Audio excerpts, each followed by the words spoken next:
We're at Comptex 2026, and now, of course, ASRock is famous for motherboards too. All right, so we have Freddie. Hi. Freddie, how's it going? He's going to show us some of the new motherboards, old motherboards, new motherboards. Let's go. Let's take a look.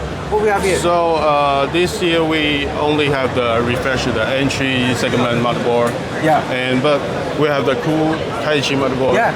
On the AMD platform. Let's go check it out. The AA70E Taichi White, which is the first Taichi White motherboard.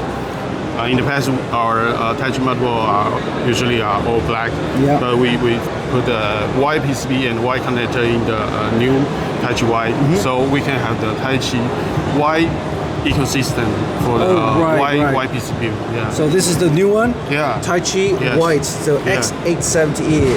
Has all the same features with the quick release. Oh, here you go. Quick release for your M.2 SSD.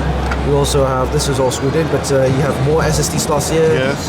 PCI Gen 5. Yeah. With a quick release, you can easy release your graphics cards. Release, yes. There's a bunch of course, connectors here, including, of course, ARGB, USB, more fan connectors here. Plenty of fans, 1, 2, 3, 4 fan connectors here.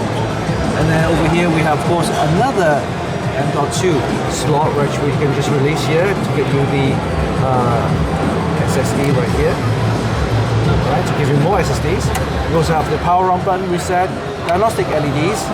We also have the 10 gig LAN. Alright, so over here, you can check it out with the 10 gig LAN. Wow. And Wi-Fi 7 of course. And we also have onboard reset and power buttons as well as the flash BIOS. That's really good. So this is the first white Taichi motherboard to go with, of course, the white ecosystem there. Yes, that's right. And also we have the lots of white PCB motherboard, so like the Challenger Wi-Fi Y. Yes. So we actually reviewed this already, which is really good. X870E.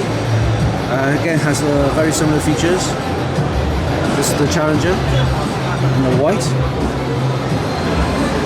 And we also have it in the black right there as well, which I think it also looks good.